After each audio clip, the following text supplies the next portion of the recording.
Welcome guys.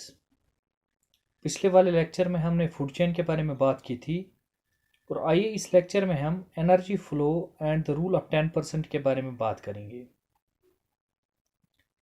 Energy flow का जो मसला है, इससे पहले भी मैंने आपसे बात की थी कि एनर्जी फ्लो जो है ये यूनिडायरेक्शनल है इकोसिस्टम में।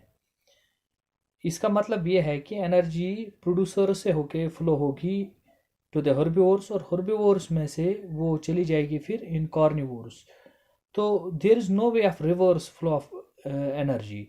ऐसा नहीं है कि कार्निवोर से एनर्जी चली जाएगी हर्बिवोर्स में और हर्बिवोर्स में से एनर्जी चली जाएगी प्रोड्यूसर्स में, बल्कि मसला ऐसा है कि जो सोलर रेडिएशंस हैं, सोलर रेडिएशंस को प्रोड्यूसर्स इस्तेमाल करते हैं फॉर फोटोसिंथेसिस और फिर प्रोड्यूसर्स पे फीड करते हैं हर्बिवोर्स और प्रोड्यूसर्स की एनर्जी जो है वो चली जाती है इन द हर्बिवोर्स और हर्बिवोर्स पे फीड करते हैं कार्निवोर्स। तो हर्बिवोर से एनर्जी जो है वो कार्निवोर्स में चली जाती है। So this is known as the unidirectional flow of the energy. इस तरीके के एनर्जी फ्लो को हम कहते हैं यूनिडायरेक्शनल फ्लो ऑफ एनर्जी। तो एनर्जी का जो फ्लो होगा इकोसिस्टम में वो सीधे होगा from producers to the carnivores through the herbivores. तो इस तरीके के एनर्जी फ्लो को हम यूनिडायरेक्शनल फ्लो ऑफ एनर्जी कहते हैं। तो ये बात थी regarding the flow of energy.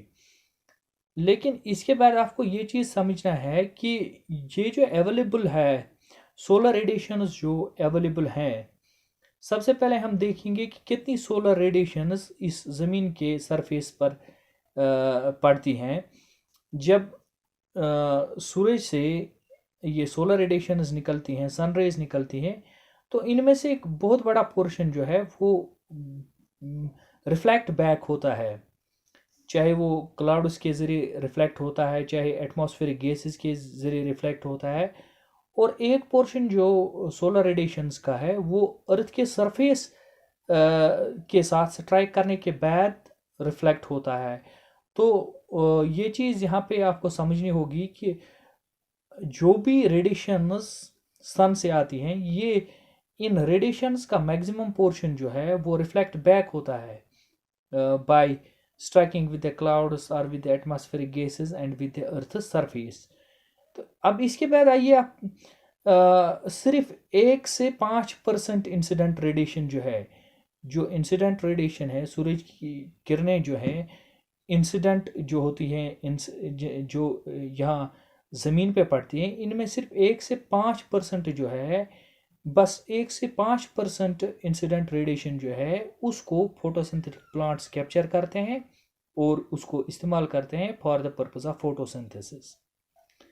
तो इसके बाद क्या होता है, अब रूल ऑफ 10% कैसे अप्लाई होगा, इसका क्या मतलब है।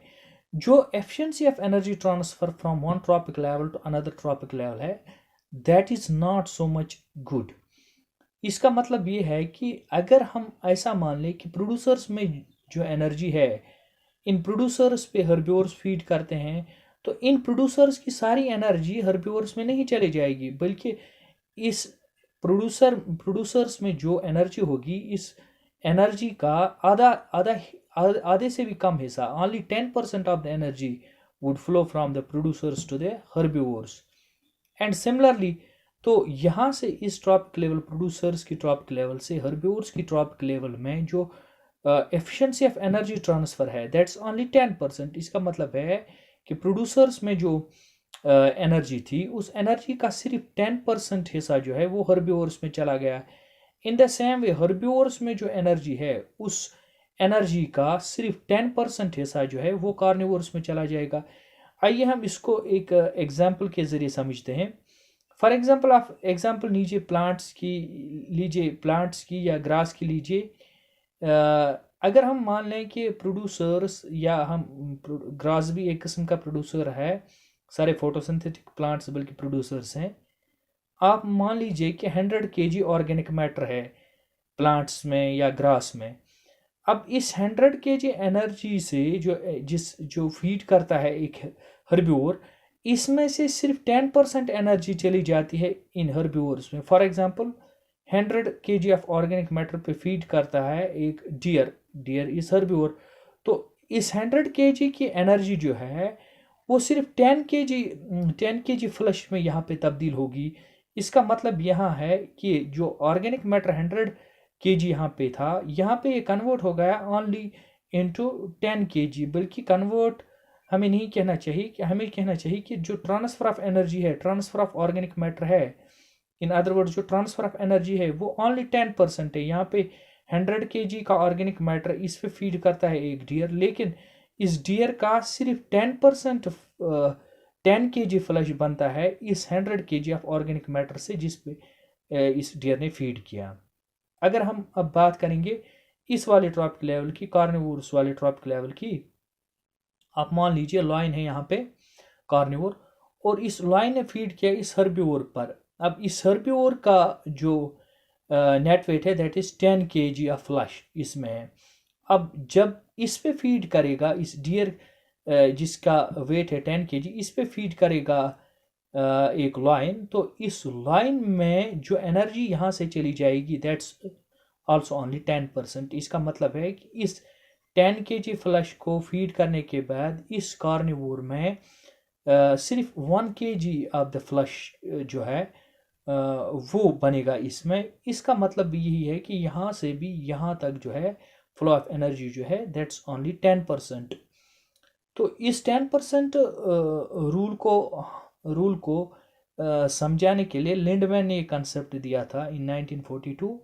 तो लिंडमैन का एक कंसेप्ट था 10% रूल या 10% एनर्जी फ्लो रूल। तो फिर एक बार मैं आपको यहाँ पे रिपीट करता हूँ कि ये प्रोड्यूसर्स की ट्रॉपिक लेवल है, फर्स्ट ट्रॉपिक लेवल, ये हर्बिवोर्स की ट्रॉपिक लेवल है सेकंड ट्रॉपिक लेवल, ये कार्निवोर्स की ट्रॉपिक लेवल है थर्ड ट्रॉपिक लेवल। तो यहाँ से प्रोड्यूसर्स की ट्रॉपिक लेवल से हर्बिवोर्स की ट्रॉपिक लेवल में जो एनर्जी ट्रांसफर होगी दैट वुड बी ओनली 10%, और यहाँ से भी जो ट्रांसफर एनर्जी हो जाएगी up to the other trophic level that would be also only 10%. So this is what we call as the 10% rule.